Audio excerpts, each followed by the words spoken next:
udokotela angaqhubeka. Ladies and gentlemen, Dr. P Lehohla, and we are honored and privileged to have him present to us at this AGM and birthday. Asiboleke isuit. Oh, siyabonga kakhulu. I am a bit overwhelmed by the presentations that occurred before. The dot sticks. I thought you were going to do something here. No, that's good. We come a long way with Ndate Mabuse. Yes, I used to run the SRC in Lesotho at the university, and he came there to do his art, and the hall was full.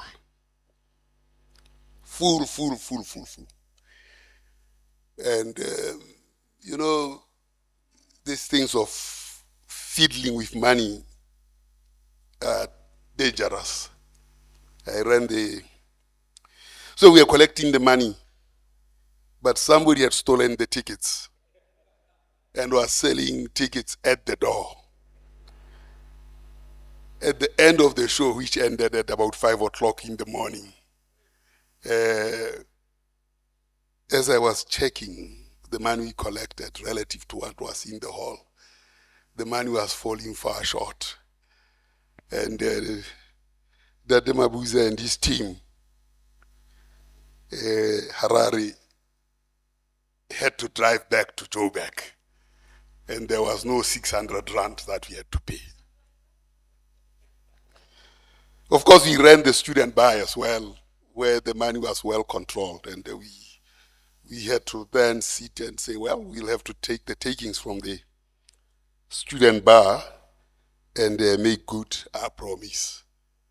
They had played well, and they were eager to leave very early in the morning when we discovered that the takings were not adequate.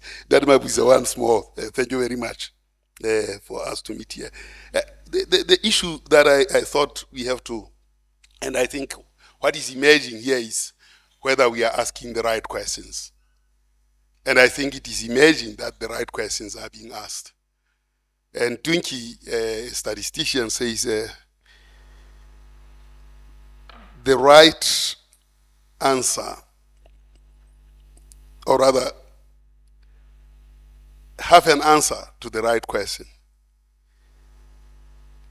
is worth much more than a right answer to the wrong question.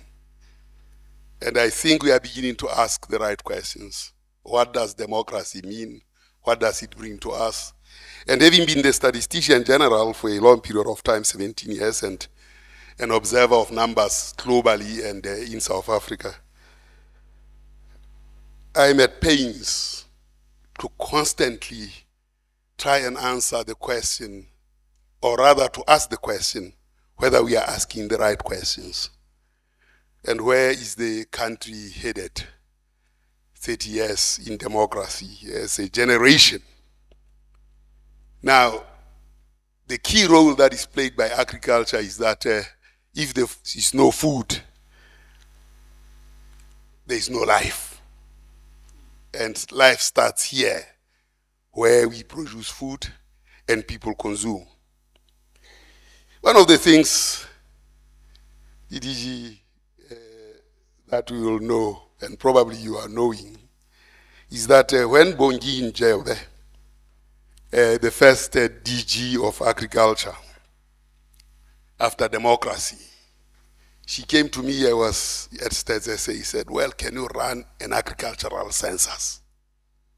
Which means, can we know who are the people in South Africa that are practicing agriculture? And by that, it meant everyone. So he said, yes, we can. And we should. It's a mandate. When we tried to organize this, there was no money to run it. We are ready. We run a census, go to households, finish. But when it comes to agriculture, the country has refused to know who are the people who are producing food. And that has been the case up to this day. So you will not know about who are the families that are running agriculture.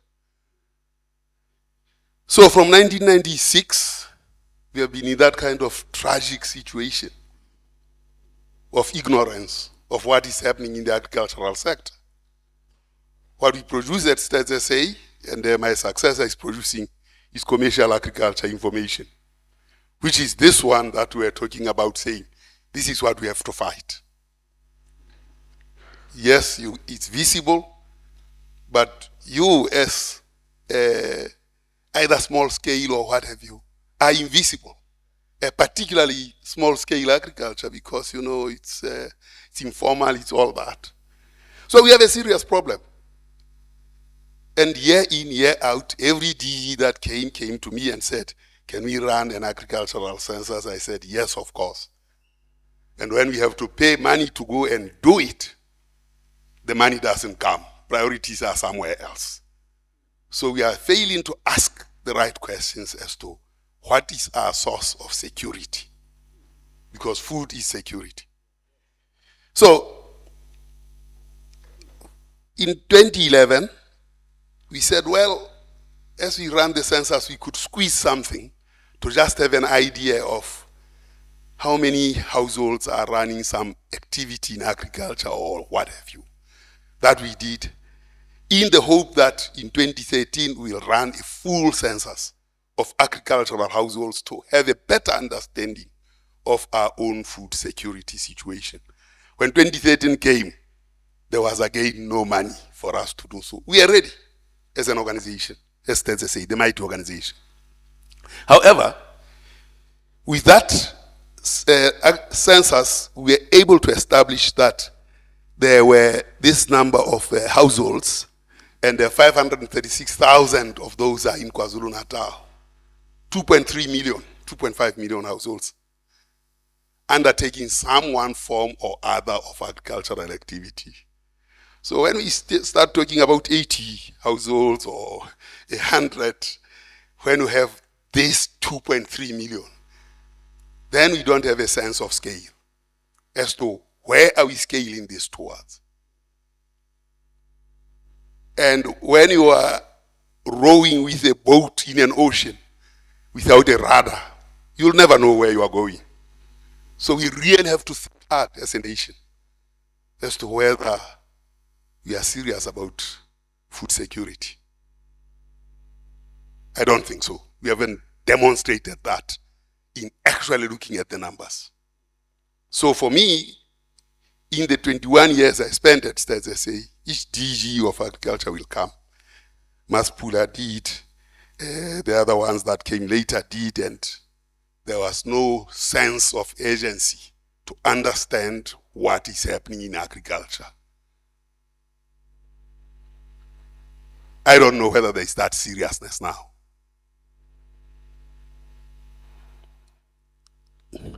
So, 2.3 million people in some form of agriculture, largely in KwaZulu-Natal, 500,000, Eastern Cape, another 500,000, and in Northern Cape, about 48,000. This is very important from a point of view of food security. As times get harder, people have to grow something in order to survive.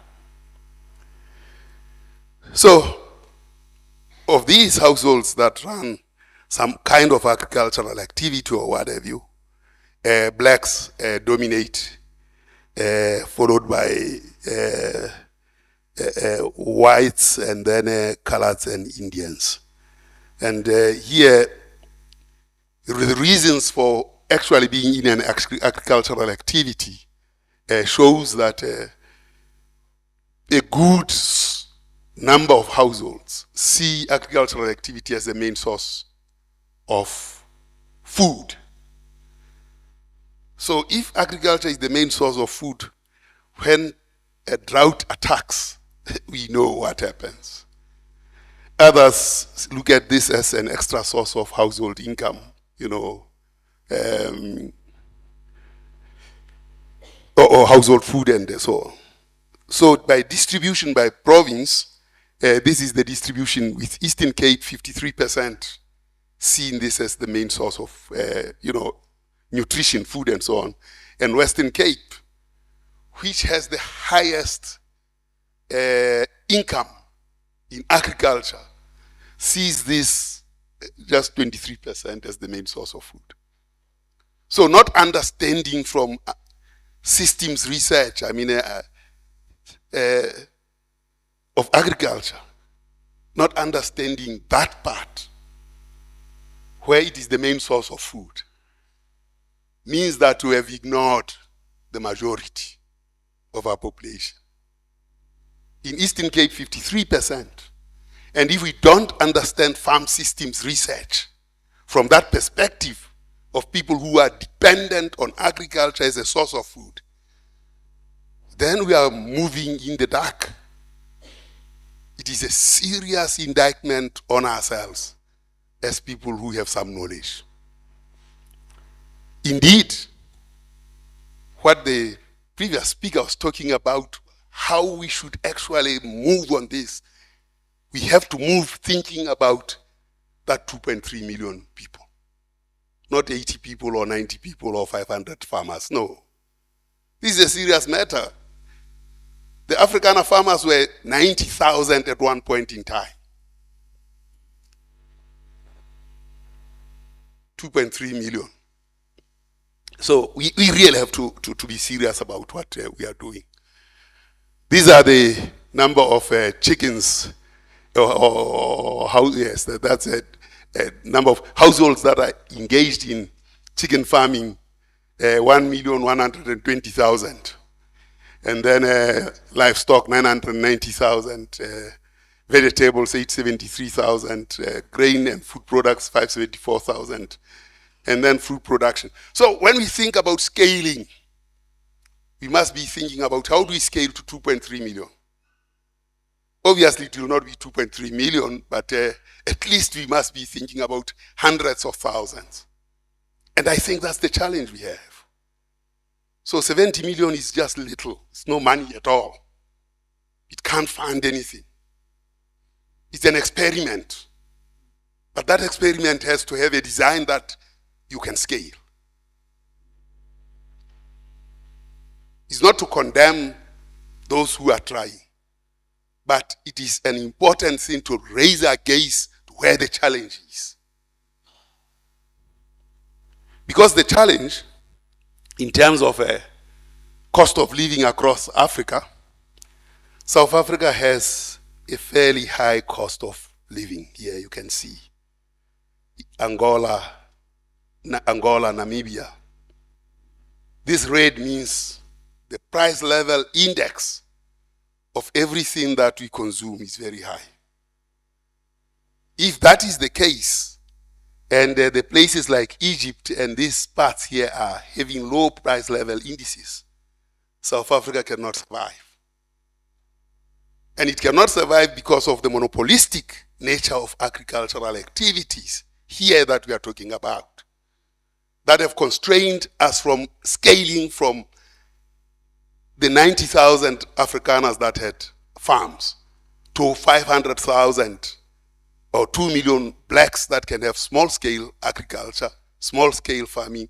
That is even more cost-effective and efficient, and its distributive effects on incomes will have an immediate lowering of inequality in South Africa, where we actually pride ourselves of being the most unequal, with the highest unemployment. So this data of 2.5 million people who are actually engaged in agriculture, 53% of them saying this is our main source of food, means that we are not asking the right questions if we come and talk about 80 or 70 years. I think what we should agree to is that as an experiment in understanding farm systems research, we have a clearer view of where that is. But scaling to that level, it's complex and very difficult. Now, when it comes to cost of bread and cereals,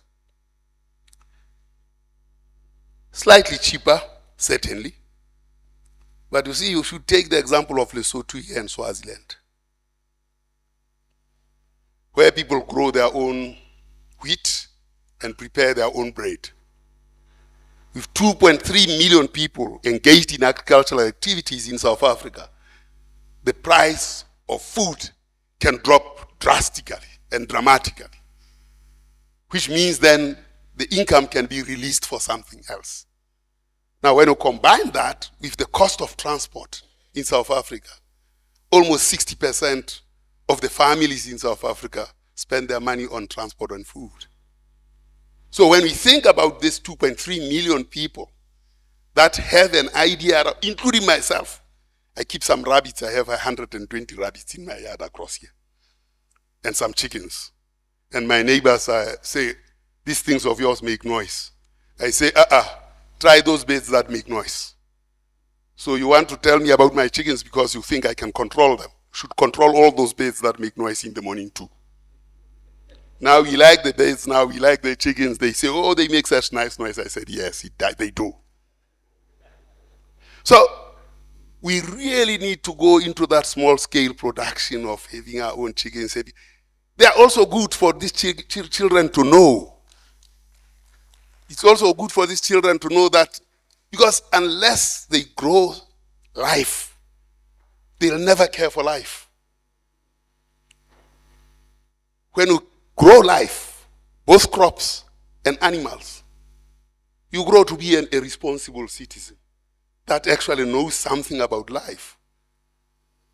So by introducing these things across, and when we have a potential already 2.6 million practicing this, we should scale up from our 80 or so farmers.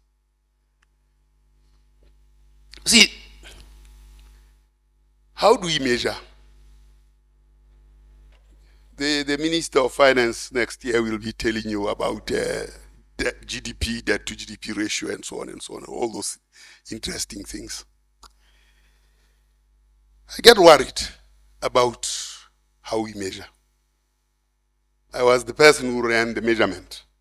But the question is whether we measure what we treasure.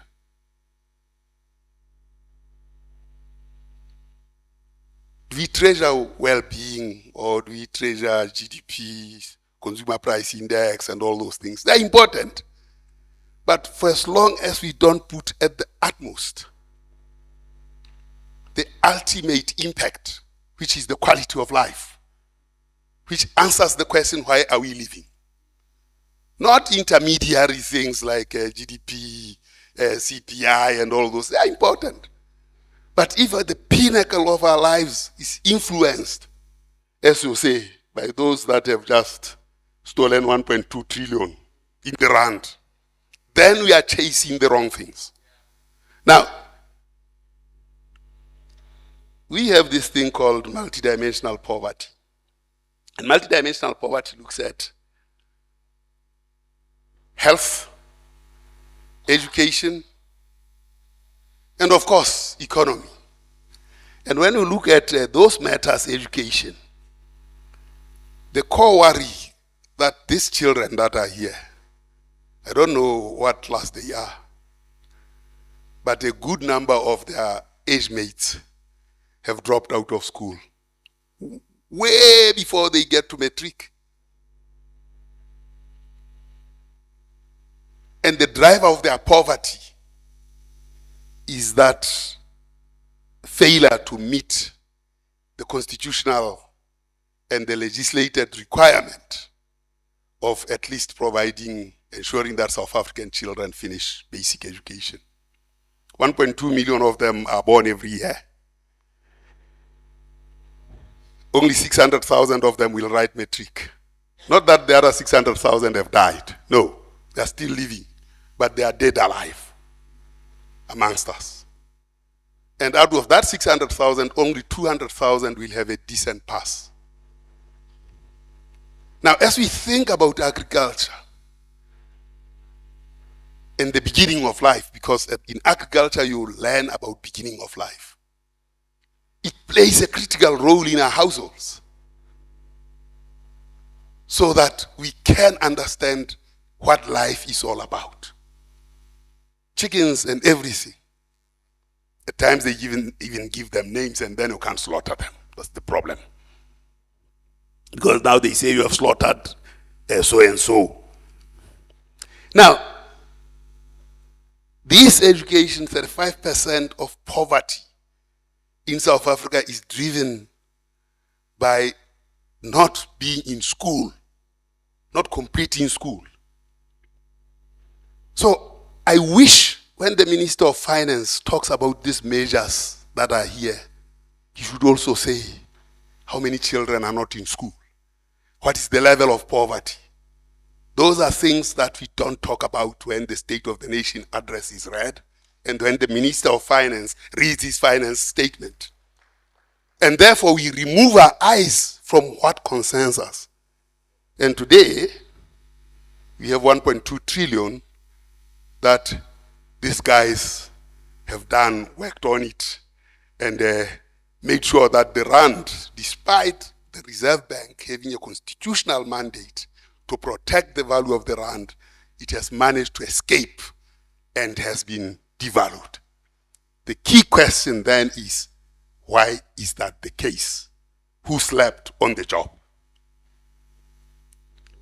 Now, when we think about overall, you see, as a statistician, you remain a statistician. Just as a musician, you remain a musician forever.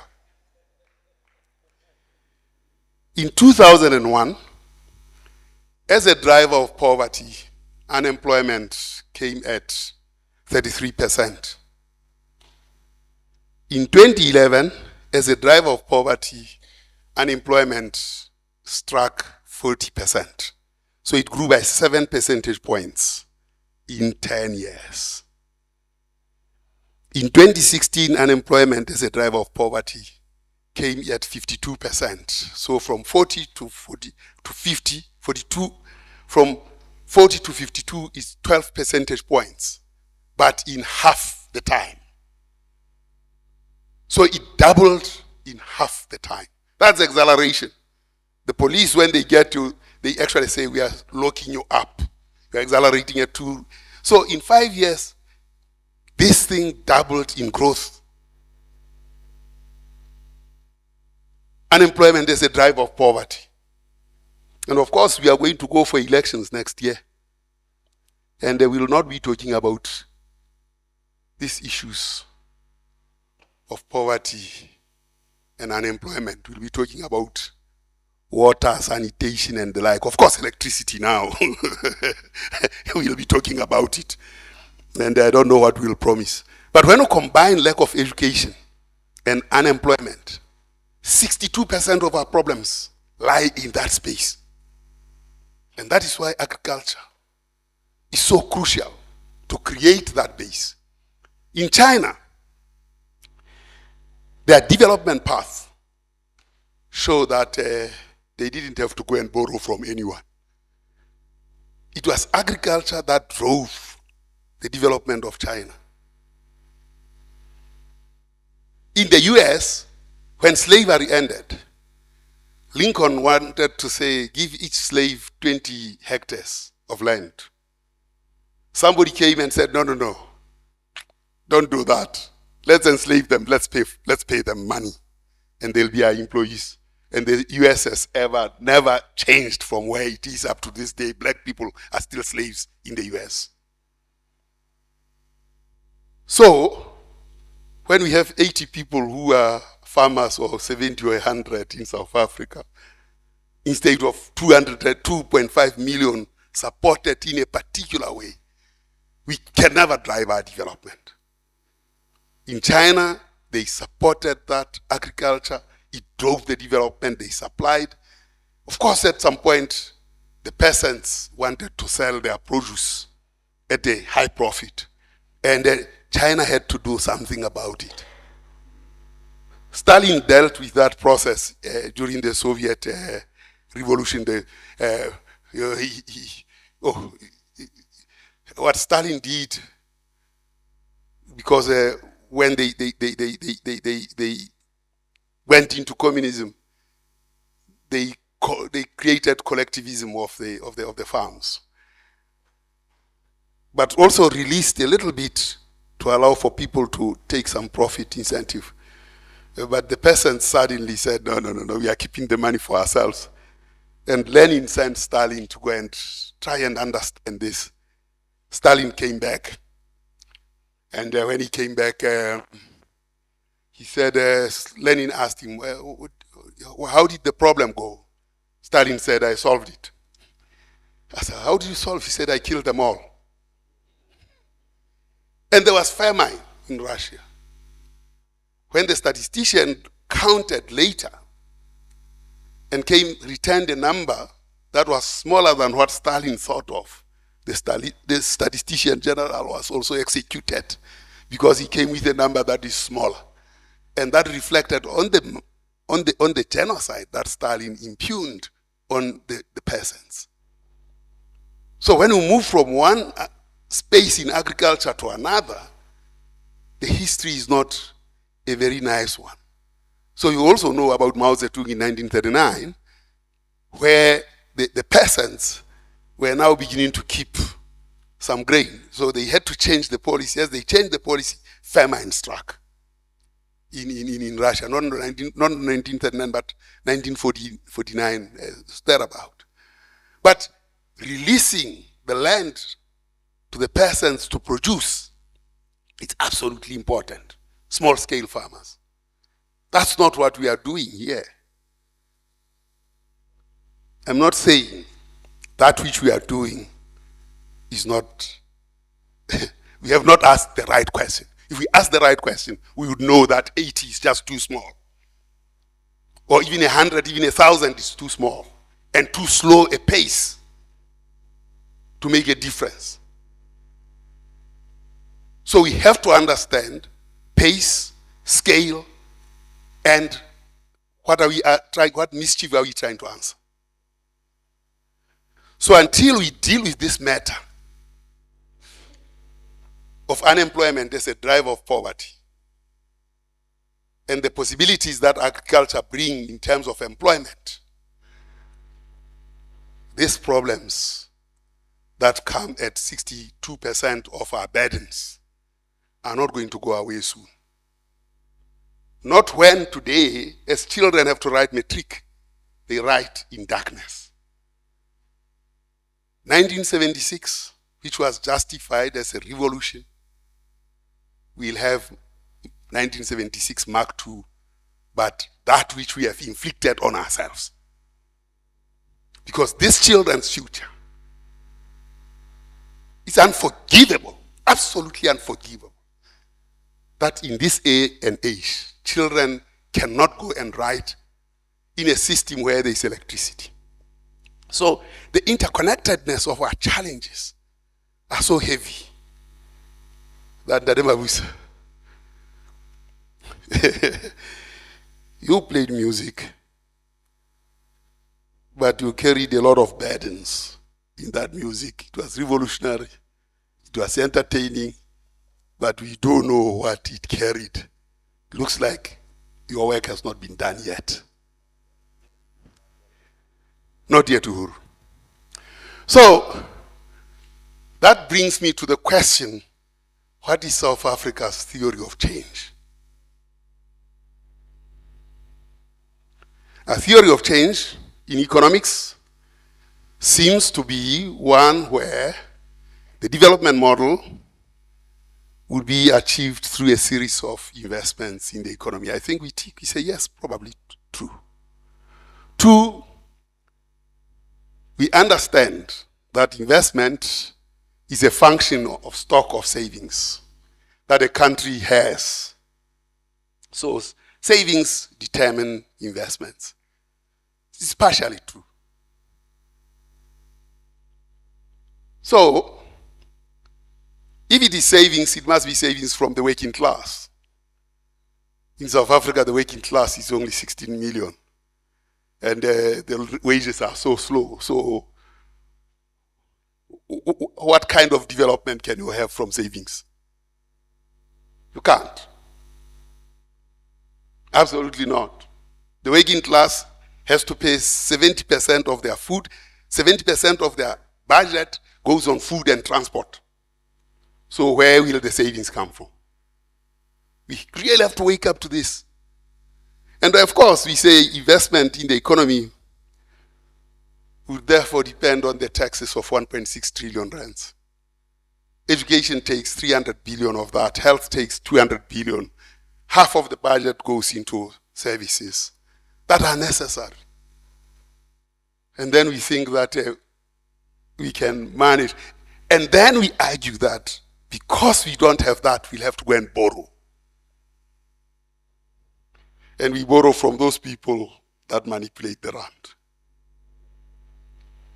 So we have a serious political economy that agriculture has to address. So if we think that the challenges, the massive challenges of development can be addressed by savings, then we have lied to ourselves. If we think the route is to go and borrow, we even lie to ourselves even more. So this theory of change, while well received in some circles, is likely, therefore, unlikely, highly unlikely to sustain what we are trying to do. Low savings, high debt are not appropriate to sustainable economy. And with the institutional arrangements that we think we are doing at the moment, and hope for economic growth and employment creation and poverty reduction, then we are lying to ourselves big time. We need an alternative approach to this. And the evidence of that will be in how we deal with financing of agriculture. The Afrikaners had a land bank that financed agriculture. These guys would succeed, would go bust, but they stayed the course. So when the Minister of Finance says money is finished or will be finished, that's not economics. There's no economics like money getting finished. Of course, there's also no economics like printing money will solve your problem, like Amin did. Both are wrong. But there's a role of banks, the Reserve Bank, to actually create the necessary credit and drive it into productive forces. And that's where that 2.3 million people are. That's where the credit should go. Because the demand for food, the demand for this, the demand for that is so high. What is constraining it is the deployment of the resources to do so. We cannot do that by borrowed money.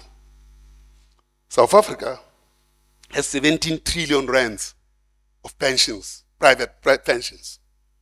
The civil service has 2.3 trillion, which includes my pension.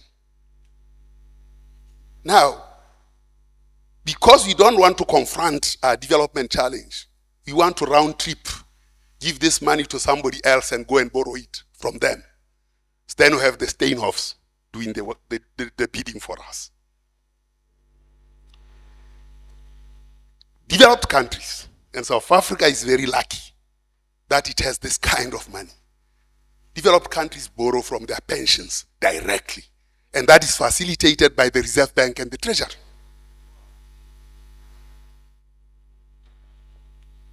And that then stops this idea of making our money the way it is, which is deflating the rand. Because if we borrow in our own currency, in our own country, from our own pensions, we don't need anybody. That's where we have to start. And that's where we have to deal with this challenge of agriculture, so that we don't glorify ourselves about the 70 farmers and so on. Our target must be those 2.3 million. This is experiment. It sets the path, but setting that path and thinking about scaling has to take this macroeconomic thinking with it. Otherwise, if we become so small in that, it will falter, it will backfire, it will not work. So we have 21 trillion rands in this country that we can borrow from. And we can solve these problems of ESCOM, because if we don't solve ESCOM, agriculture will not be solved. Until we understand economics, that economics is geography, it's culture, it's politics, and not reduce economics to cash, which is our thinking about economics here. That's what we are having as a problem. If we don't move on the macroeconomics thinking that looks at cultural economic geography as the core drivers, we are not going to solve the problems. We are skinning, we are going around.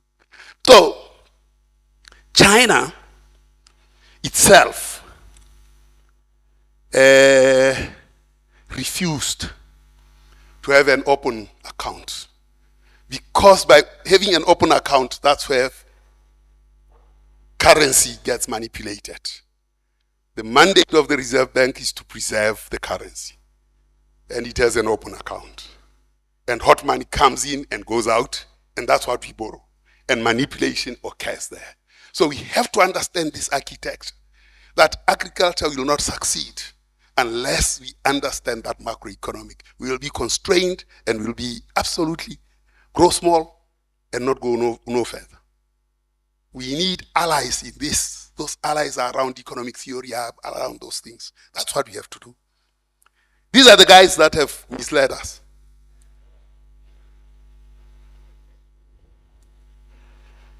Milton Friedman, the guy of the Chicago school, went to China, went to Russia, met Gorbachev, and Gorbachev came with the glasnost and perestroika. He then left, went to China. Deng was able to see what was happening in Russia. Life expectancy in Russia dropped, mortality increased, unemployment, it was chaos. Because Milton said privatize, privatize, privatize, and Russia privatized, and then generate oligarchs that are now a headache for Russia as they try to wake up from that period. He went to China. Deng was about to bite. But he woke up in the nightmare. He said, I can't go and be like Russia. No, no, no. He remembered the Qing dynasty. He remembered the Qing dynasty 5000 BC about the ever-normal granary. The ever-normal granary was about no house can go without food. Which in China, when they greet, they ask you, have you eaten? Because if you say you haven't eaten, then there's something fundamentally wrong with society when that happens. Today, you get calls from relatives and everybody as black people who ask, can you give me some money? I have not eaten today. In China, the greeting is, have you eaten? Then woke up and used the culture, deep culture in China, of an ever-normal granary. He referred to the Qing dynasty and said, under these circumstances, Kim Mushweshwe of Lesotho, we are cannibals in Shaban.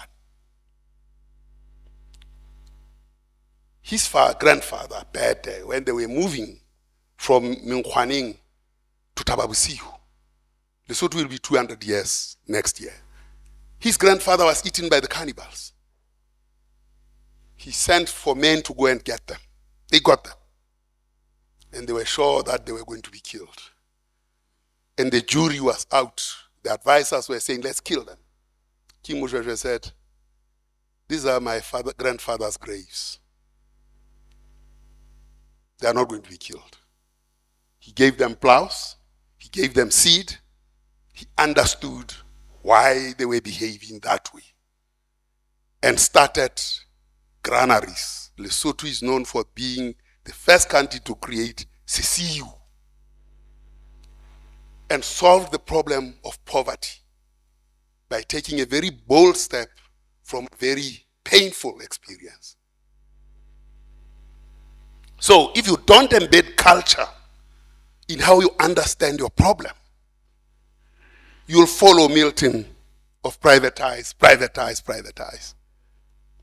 When he was about to die, he said the mantra of privatize, privatize, privatize was wrong. Yet we still follow that mantra today. It is on steroids. Now, Greenspan, 2008, when these things were happening, that we are talking about the money.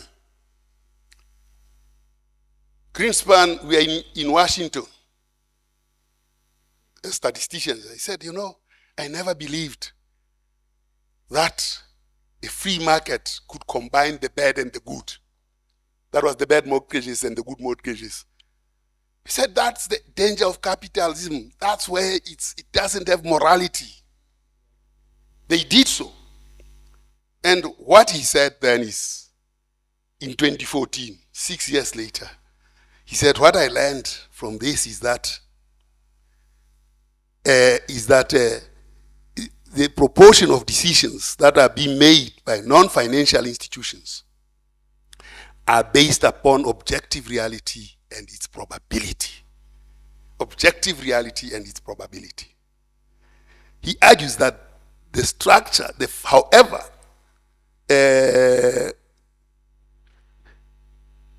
finance, however, is almost wholly behavioral animal spirits. That's the animal spirits that we have just seen of the rand plummeting.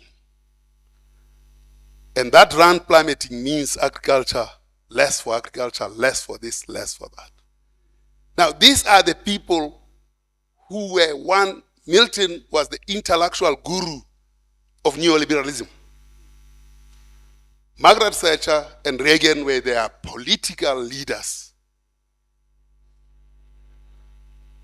Greenspan was the master of reserve in New York. And Friedman was its intellectual driver. And IMF and the World Bank were its institutional backbone. Today we know what Friedman has said, we know what Greenspan has said. Time to change. And in changing, we have to think about Amartya Sen's approach of capability approach. And he starts with vector, which is achieved functionings. We shouldn't start here of vector of goods and services. Because once you start at goods and services, you are navel gazing. Because once you think about goods and services, that's where you say, who will take this tender and who will take that other one. You have to start here at vector of functionings. What are you going to achieve? And having thought about that, then our gaze will be worrying about why do these children go into right without electricity? That's the question we must be asking ourselves today. What kind of society will we be constructing when our children who have been accustomed at some point to electricity, their parents have gotten rid of the welcome dover. Now they have to go and look for some welcome dover somewhere. And now it's a masterpiece. When you go and buy it, I bought it for 7,000 rand. Welcome dover. It's now a piece, a very good piece. Now, we really have to set our eyes on achievements. What are we going to achieve? And then we can walk backwards and say, what are the inputs that we commit to in achieving that? But we lock our achievements as absolutely not to be disrupted. Just as we did in 1996, that 1994, when we said basic education is a must for every South African child. Not even 600,000 achieved that. Only 200,000 too. In a 1.2 million people who were born. We really have to start thinking hard about looking at the pressures looking at the driving forces, the state of the environment, the impacts, and the responses that we bring. And the responses that we are bringing here are pathways towards that. I think we have understood the magnitude of the challenge, that the design of this thing has been rigged from onset. And that's what we are trying to deal with. But to deal with that, we have to think very, very deep. In that respect, we have to be thinking about what is the role of the Treasury, what is the role of data, what is the role of planning. When you go to the Department of Planning, Monitoring and Evaluation, they say that they coordinate planning. And then they say they monitor and evaluate. But when it comes to planning, they say they coordinate.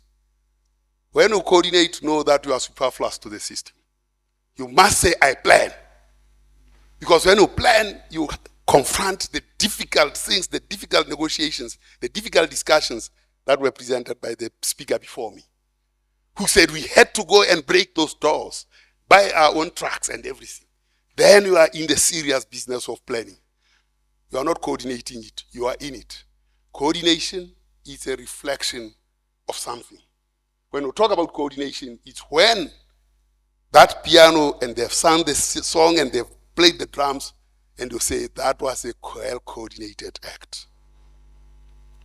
Where the symphony master and everybody are all involved and they are not superfluous to the system. When we start saying I'm coordinating, forget it. So, finally, what is it then that we are trying to do? What we are trying to do in agriculture applies to everything else. We have identified the needs that are socially desirable. We have understood, to some extent, what resources are economically feasible. We cannot say 71 million at agriculture or 70 million, even a billion is still little. We show that we haven't understood what resources are economically feasible to tackle this beast. Our knowledge is still of a meager type. We actually have to understand that this is not a 70 people thing. It's a 2.5 million massive mobilization that has total reorganizing of the state.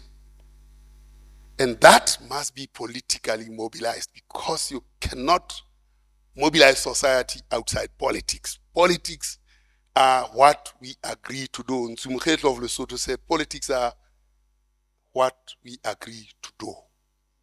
And you cannot mobilize when we haven't agreed about what we are going to do. And all those things must be done legally.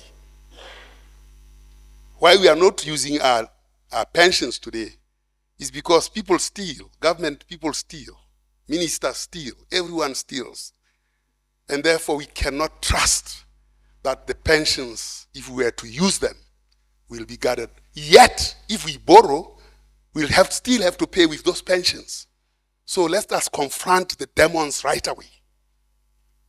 If we delay, there is no future. But through agriculture, I think there is an ally that can solve the problems. Thank you very much.